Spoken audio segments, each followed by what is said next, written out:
আসসালামু আলাইকুম। আজকে আমরা শিখব কিভাবে আপনি প্রফেশনালি একটি Facebook add manager account create করবেন এবং সেটআপ করবেন। আমাদের অ্যাড ম্যানেজার ক্রিয়েট করার জন্য আমাদের প্রথমে প্রয়োজন পড়বে একটা Facebook আইডি। আপনারা যেকোনো আইডি ইউজ করতে পারেন, Facebook আইডি যেকোনো একটা Facebook আইডি ইউজ করতে পারেন। অবশ্যই চেষ্টা করবেন যে আইডিটা ইউজ করুন ওইটা যাতে এনআইডি কার্ড অনুযায়ী খোলা থাকে। এনআইডি কার্ড অনুযায়ী নাম, ডেট অফ বার্থ এগুলো যদি ঠিক থাকে তাহলে আপনার অ্যাড ম্যানেজার অ্যাকাউন্টে যদি কোনো সময় কোনো প্রবলেম হয় বা ডিসেবল হয় ওই ক্ষেত্রে আপনারা এপ্লাই করে ওটাকে ঠিক করতে পারবেন, ফিক্স করতে পারবেন। তো এর জন্য আপনারা প্রথমে একটা ব্রাউজার ওপেন করে নেবেন যেখানে আপনার আইডিটা লগইন করা আছে। আমি একটা ক্রোম ব্রাউজার ওপেন করে নিয়েছি। এখানে দেখতে পাচ্ছেন আমার ফেসবুক আইডিটা ওপেন করা আছে। আমি এই আইডি দিয়ে একটা ফেসবুক অ্যাড ম্যানেজার অ্যাকাউন্ট খুলবো। মূলত আমাদের প্রত্যেকটা ফেসবুক অ্যাকাউন্টের আন্ডারে একটা করে অ্যাড ম্যানেজার অ্যাকাউন্ট ক্রিয়েট করাই থাকে। আমাদের আসলে ক্রিয়েট করা লাগে না, আমরা শুধু সেট আপ করি। এটা করার জন্য আমরা এখান থেকে এই যে 9 ডট অপশনটা দেখতে পাচ্ছেন, এখান থেকেও আমরা যদি যাই এই জায়গায় দেখতে পাচ্ছেন অ্যাড ম্যানেজার অপশন চলে পাবেন, অথবা আপনারা যদি এখান থেকে ফেসবুকে চলে যান, ফেসবুক অ্যাড ম্যানেজার সার্চে সার্চ অ্যাড ম্যানেজার, এখানে যে সার্চ দেন তারপরেও আপনারা এখানে ad manager for Meta business এখানে যেতে পারবেন। এরকম অপশনে নিয়ে আসবে, অথবা আপনারা সরাসরি এখান থেকেও যেতে পারেন। একই কথা, আমরা যদি এখান থেকেও যাই, এখান থেকে গেলে সরাসরি আপনাকে অ্যাড ম্যানেজারে নিয়ে যাবে, একদম সরাসরি। আমরা যদি একটু দেখেন আমাদের সরাসরি অ্যাড ম্যানেজারে নিয়ে এসেছে। আর এখান থেকে সার্চ দিয়ে যাওয়ার পর আমরা যদি এখানে ক্লিক করি গো টু অ্যাড ম্যানেজার, তাও আমাদেরকে এই অ্যাড ম্যানেজারে নিয়ে আসবে। আপনারা বুঝতে পারলেন, এটা হলো আমাদের অ্যাড ম্যানেজার। আমি যেমন বলেছিলাম আমাদের প্রত্যেকটা অ্যাড ফেসবুক অ্যাকাউন্টের আন্ডারে একটা করে অ্যাড ম্যানেজার অ্যাকাউন্ট আগে থেকে ক্রিয়েট করা থাকে, আমরা শুধু ওটাকে সেট আপ করি। তারপরে এখানে দেখতে পাচ্ছেন আমাদের কিছু ওনাদের যে টার্মস আছে ফেসবুকের অ্যাড ম্যানেজার ক্রিয়েট করার জন্য, এই টার্মস অ্যান্ড কন্ডিশনগুলো অ্যাকসেপ্ট করতে বলতেছে। আমরা এখান থেকে এগুলোকে অ্যাকসেপ্ট করে দেব। ওকে, আই অ্যাকসেপ্ট। দেখেন আমাদের কিন্তু অ্যাড ম্যানেজার এখান থেকে অলরেডি ক্রিয়েট করা আছে, আমরা শুধু এটাকে সেট আপ করবো। ওকে, আমরা এখন আমাদের এই অ্যাড ম্যানেজারটাকে সেট আপ করবো, প্রফেশনালি সেট আপ করবো। সেট আপ করার জন্য আমরা এখানে কয়েকটা অপশন দেখতে পাচ্ছেন। অ্যাড ম্যানেজারে যাওয়ার পর এখানে একটা দেখতে পাচ্ছেন অ্যাকাউন্ট ওভারভিউ। এখান থেকে আপনি অ্যাকাউন্টের কোয়ালিটি দেখতে পারবেন। আপনার অ্যাকাউন্টে কোনো যদি রেস্ট্রিকশন হয়, ডিসেবল হয়, সবকিছু এখানে দেখতে পারবেন। ক্যাম্পেইনের পারফরমেন্সগুলো এখানে দেখা যায়, অ্যাকাউন্ট সম্পর্কে আর কি এগুলো দেখতে পারবেন। তারপরে অপশনটা হলো আপনার ক্যাম্পেইন ওভারভিউ। আমরা যে ক্যাম্পেইনগুলো ক্রিয়েট করব, সেট আপ করব, এগুলো আমরা এখান থেকে ক্রিয়েট করব। এখান থেকে দেখতে পারবো কয়টা ক্যাম্পেইন ক্রিয়েট করা আছে। তারপর হলো আপনাদের অ্যাডস রিপোর্টিং। আমার যেহেতু এখানে কোনো অ্যাডস ক্রিয়েট করা নেই, তাই এখানে কোনো অ্যাড রিপোর্ট দেখতে পারবো না। আপনারা যখন অ্যাড ক্রিয়েট করবেন তখন অ্যাড রিপোর্টগুলো এখানে আপনারা দেখতে পারবেন, অথবা নতুন করে অ্যাডের রিপোর্ট ক্রিয়েট করতে পারবেন। রিপোর্ট দেওয়ার জন্য, আপনার ক্লায়েন্টকে দেওয়ার জন্য এখান থেকে অ্যাড রিপোর্ট ক্রিয়েট করতে পারবেন। তারপর এখানে দেখতে পাচ্ছেন অডিয়েন্স। অডিয়েন্সটা মূলত আমরা এখান থেকে বিভিন্ন ধরনের অডিয়েন্স ক্রিয়েট করতে পারবো, যেমন custom audience, লুকোলাইক audience, sap audience. এগুলো নিয়েও সামনে পরবর্তীতে ভিডিও করা ট্রাই করবো ইনশাল্লাহ। আজকে এগুলো দেখছেন, এখান থেকে আমরা বিভিন্ন ধরনের অডিয়েন্স ক্রিয়েট করতে পারবো, যেমন আমরা রিটার্গেটিং করার জন্য অডিয়েন্স ক্রিয়েট করি এরকম। তারপরে এই জায়গায় অ্যাডভার্টাইজিং কিছু সেটিং আছে, এখানে দেখতে পাচ্ছেন অ্যাডভার্টাইজিং সেটিং। এইগুলো আমাদের তেমন কোনো প্রয়োজন পড়ে না, এগুলো আমাদের প্রয়োজন নাই, এগুলোও আমাদের কোনো এখানে তেমন কোনো প্রয়োজন নেই। তারপর আমরা দেখতে পাচ্ছি বিলিং অ্যান্ড সেটিং। আমরা মূলত আজকে বিলিং অ্যান্ড সেটিংটা একটু দেখব। বিলিং অ্যান্ড সেটিংস, এই জায়গায় আমরা নতুন করে পেমেন্ট মেথড অ্যাড করব। এই জায়গায় আমরা পেমেন্ট মেথড অ্যাড করতে পারি।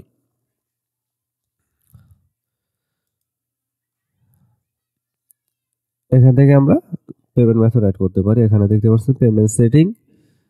পেমেন্ট সেটিংয়ে যাওয়ার পর এই জায়গায় দেখতে পাচ্ছেন আমাদের এখন পর্যন্ত কোনো পেমেন্ট মেথড অ্যাড করা হয়নি, বা কোনো কার্ড এখন পর্যন্ত অ্যাড করা হয়নি। আচ্ছা, এগুলো অ্যাড করার জন্য আমরা এখান থেকে যে কোনো একটা এখানে দেখতে পাচ্ছেন অ্যাড পেমেন্ট মেথড, আমরা এখানে ক্লিক করব। ক্লিক করার পরে এই জায়গায় দেখতে পাচ্ছেন আপনার যে কান্ট্রির জন্য করেন, যেহেতু আমি বাংলাদেশ, এখানে সিলেক্ট করব। আপনারা এখান থেকে টাকাটা বাংলাদেশি টাকাও রাখতে পারেন অথবা ইউএসডি রাখতে পারেন। আমি অবশ্যই ইউএসডিতে রাখতেছি, ইউএস ডলার রাখতেছি। ওকে, তারপর এখান থেকে টাইম জোনটা আমাদের বাংলাদেশ অনুযায়ী ঢাকা এশিয়া যে টাইম জোন আছে এটা আমরা সিলেক্ট করে দিচ্ছি। এটা অলরেডি সিলেক্ট করে আছে, আমরা এখান থেকে নেক্সটে গেলাম। নেক্সটে যাওয়ার পরে এই জায়গায় দেখতে পাচ্ছেন বিজনেস অ্যান্ড ট্যাক্স ইনফো, এই একটাই। এটা তো আমরা যেহেতু এডিট করেছি, এটা এডিট করা বাকি আছে। এই জায়গাটা আমরা একটু এডিট করে দেবো। এখান থেকে আমরা একটা বিন নাম্বার অ্যাড করে দেবো। এটা যদি আপনারা অ্যাড না করেন তাহলে আপনার যে ট্যাক্সটা আছে ফেসবুক থেকে 15% সরি, এটা যদি আপনারা অ্যাড না করেন তাহলে ফেসবুকে আপনার থেকে 15% এক্সট্রা ট্যাক্স কাটবে, মানে 15% ভ্যাট কাটবে আর কি। তো আমরা একটা বিন নাম্বার অ্যাড করে নিচ্ছি যাতে আমাদের এই ভ্যাটটা না কাটে। আমি আমার একটা বিন নাম্বার এখান থেকে অ্যাড করে নিচ্ছি। এই বিনগুলো আপনাদের যদি নিজস্ব বিন নাম্বার না থাকে তাহলে আপনারা অনেকে বিন নাম্বার সেল করে তাদের থেকে নিতে পারেন, নিয়ে কাজ চালাতে পারেন। ওকে, আমি আমার একটা বিন নাম্বার এখানে বসিয়ে দিচ্ছি। ওকে, আমি আমার বিন নাম্বারটা বসানোর পরে এখান থেকে করে দিলাম। একটা জিনিস খেয়াল রাখবেন, এই বিন নাম্বারটা একবার সেভ করার পরে কিন্তু এটাকে আপনারা এডিট করতে পারবেন না, বুঝতে পারছেন? তাই এই বিন নাম্বারটা অবশ্যই একটা ভ্যালিড বিন নাম্বার দেওয়ার চেষ্টা করবেন, না হলে কিন্তু আপনার এটা পরবর্তীতে আর এডিট করা যায় না, এই বিন নাম্বারটা চেঞ্জ করা যায় না। ওকে, আমরা এখান থেকে আবার এখান থেকে যেহেতু আমরা ডেবিট কার্ড অ্যাড করব, যে আমাদের কার্ডগুলো আছে এগুলো অ্যাড করব, এটাকে সিলেক্ট করে দিচ্ছি। পেপার অ্যাড করলে আপনারা পেপার সিলেক্ট করে দিতে পারেন। আর এখানে যদি আপনার কোনো অ্যাড ক্রেডিট থাকে ওইগুলো ক্লেম করতে চাইলে এখান থেকে করতে পারেন। আমি কার্ড অ্যাড করবো, এখান থেকে আমি কার্ড সিলেক্ট করে দিচ্ছি। এই করার পরে আপনার যে কার্ডের উপরে নামটা আছে আপনার ওই নামটাকে অ্যাড করে দিবেন, মানে আপনার যার নামে কার্ড ওনার নামটা দিয়ে দিবেন। যেহেতু এটা আমার নামের কার্ড, আমি আমার এখান থেকে আমার নামটা দিয়ে দিচ্ছি, আমার নামটা দিয়ে দিলাম। এখান থেকে আমি যে কার্ড নাম্বারটা আছে ওই কার্ড নাম্বারটা আমি এখান থেকে টাইপ করে দিচ্ছি। তারপরে আপনার কার্ডের যে এক্সপায়ারি ডেটটা আছে ওই ডেটটা এখানে দিবেন। তারপর আপনার যে সিবিসি নাম্বার আছে কার্ডে, এটা আপনি কার্ডের পেছনের দিকে পাবেন। ওইটা 3 ডিজিটের একটা নাম্বার থাকে সিবিসি নাম্বার, ওই সিবিসি নাম্বারটা এখানে দিয়ে দিবেন। আমি আমার কার্ডের সিবিসি নাম্বারটা এখানে দিয়ে দিলাম।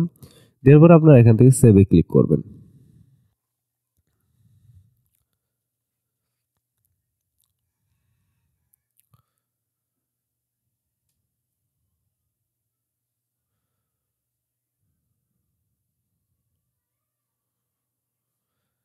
দেখেন আমাদের কার্ডটা কিন্তু সেভ হয়ে গিয়েছে এবং আমাদের কার্ডটা সাকসেসফুলি অ্যাড হয়ে গিয়েছে।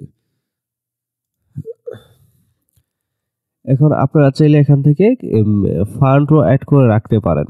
আপনি কার্ড থেকে টাকা এখানে ফেসবুক অ্যাড ম্যানেজার অ্যাড করে রাখতে পারেন, অথবা যখন $2 স্পেন্ড হবে আপনার অ্যাড ম্যানেজারে তখন আপনার অ্যাকাউন্ট থেকে টাকাটা অটোমেটিকলি ফেসবুক কেটে নেবে। এটা হলো অটোমেটিক বিলিং সিস্টেম। আর আপনি এখানে দেখতে পাচ্ছেন পেমেন্ট থ্রেশহোল্ড হলো $2, মানে $2 পেমেন্ট থ্রেশহোল্ডটা হলো কি, ধরেন আপনার $2 থ্রেশহোল্ড মানে আপনার যখন অ্যাড অ্যাকাউন্টে $2 খরচ হবে, মানে $2 অ্যাড খরচ হবে তখন ফেসবুক আপনার থেকে $2 কেটে নেবে। আপনার যে কার্ডটা অ্যাড করা আছে ওইটা থেকে কেটে নেবে। এটা কিন্তু আস্তে আস্তে বাড়ে, আপনি যত অ্যাড রান করবেন ওইটা আস্তে আস্তে বৃদ্ধি পেতে থাকবে। 2 আছে, 2 থেকে 3 হবে, 3 থেকে 4, 5, 10 এমনি 50, 100 এরকম করে বাড়তেই থাকবে। তাহলে আমরা থ্রেশহোল্ডটা বুঝলাম যে আমার যে থ্রেশহোল্ড অ্যামাউন্ট থাকবে অত পরিমাণ যখন খরচ হবে তখন আমার অ্যাকাউন্ট থেকে টাকা কাটবে। এরপরে একটা দেখতে পাচ্ছেন ডেইলি স্পেন্ডিং লিমিট। এই ডেইলি স্পেন্ডিং লিমিটটা হলো আপনি প্রতিদিন কত ডলারে অ্যাড চলাইতে পারবেন আপনার অ্যাড অ্যাকাউন্ট থেকে। এখানে আমার 50 আছে, মানে আমি এখান থেকে আমার অ্যাড ম্যানেজার দিয়ে প্রতিদিন আমি সর্বোচ্চ $50 অ্যাড চলাইতে পারবো, এর থেকে বেশি চালাতে পারবো না। এই ছিল। তারপর এখানে দেখতে পাচ্ছেন এগুলো আমরা যদি চাই একটু এডিট করতে পারি, এই ইনফরমেশনগুলো এগুলো আগে এডিট করা যেত। আমরা বিজনেস নেমটা দিতে পারি। বিজনেস নেম বলতে আপনার যার নামে অ্যাকাউন্ট ক্রিয়েট করবেন এটাও দিতে পারেন, অথবা আপনার কোনো বিজনেস থাকলে ওই বিজনেসের নামটা এখানে দিতে পারেন। তো আমি এখান থেকে একটা নাম দিয়ে দিতেছি।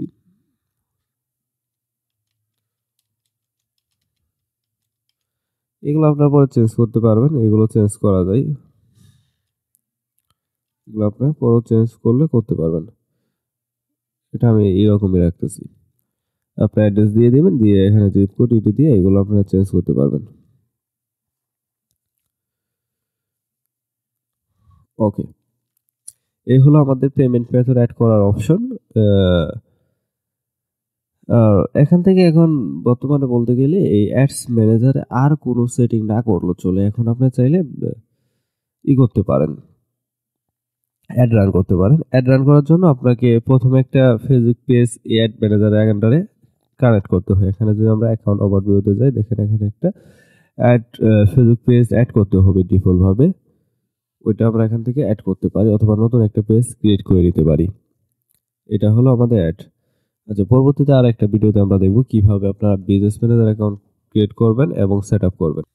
ওকে, আমরা ভিডিওটা শেষ করার আগে আমরা আর একটু কিছু জানি। দেখেন আমরা এখানে দেখতে পাচ্ছি ইভেন্ট ম্যানেজার। ইভেন্ট ম্যানেজার এখান থেকে আপনার পিক্সেল ম্যানেজ করা যায়। এরপর আপনারা দেখতে পাচ্ছেন অল টুলস, এখানে অনেকগুলো সেটিং আছে, অনেকগুলো জায়গায় যেতে পারবেন। অ্যাড ম্যানেজার, তারপরে billing setting, business setting, event manager সবগুলো এখান থেকে দেখতে পারবেন। এগুলো আপনার নতুন হিসেবে না জানলেও হয়। তারপর এখানে যদি অ্যাড অ্যাকাউন্টে কোনো সেটিং করতে চান এখান থেকে করতে পারবেন। আপনার অ্যাড অ্যাকাউন্টে যদি কোনো মানুষকে অ্যাক্সেস দিতে চান তাহলে এখান থেকে দিতে পারবেন। ধরেন এখান থেকে সেটিংয়ে যাওয়ার পরে অ্যাড অ্যাকাউন্টে যে সেটিং আছে এখানে যাওয়ার পরে এখান থেকে আপনারা কোনো পার্সনকে এখানে অ্যাড করতে পারবেন। আপনারা চাইলে কোনো পার্সনকে এখান থেকে অ্যাড করে অ্যাক্সেস দিতে পারবেন। এটা হলো আপনার পার্সোনাল অ্যাড অ্যাকাউন্টের ক্ষেত্রে এরকম আর কি। আপনারা চাইলে এইভাবে অ্যাড দিতে পারবেন। ওকে, আশা করি বুঝতে পারছেন অ্যাড ম্যানেজার কিভাবে ক্রিয়েট করে এবং সেট আপ করে। এটা একদম ইজি কাজ, যে কেউ ক্রিয়েট করতে পারবে। এরপরে আমরা আস্তে আস্তে দেখব কিভাবে বিজনেস ম্যানেজার অ্যাকাউন্ট ক্রিয়েট করবেন এবং পিক্সেল ক্রিয়েট করবেন, পিক্সেল সেট আপ করবেন। এই সকল ভিডিওগুলো আস্তে আস্তে আমরা দেখব এবং এই অ্যাড অ্যাকাউন্ট কিভাবে বিজনেস ম্যানেজার অ্যাড অ্যাকাউন্টের সাথে সেট আপ করবেন এগুলো আমরা আস্তে আস্তে দেখব। আজকে ভিডিওতে এখানে শেষ করছি। আল্লাহ হাফেজ।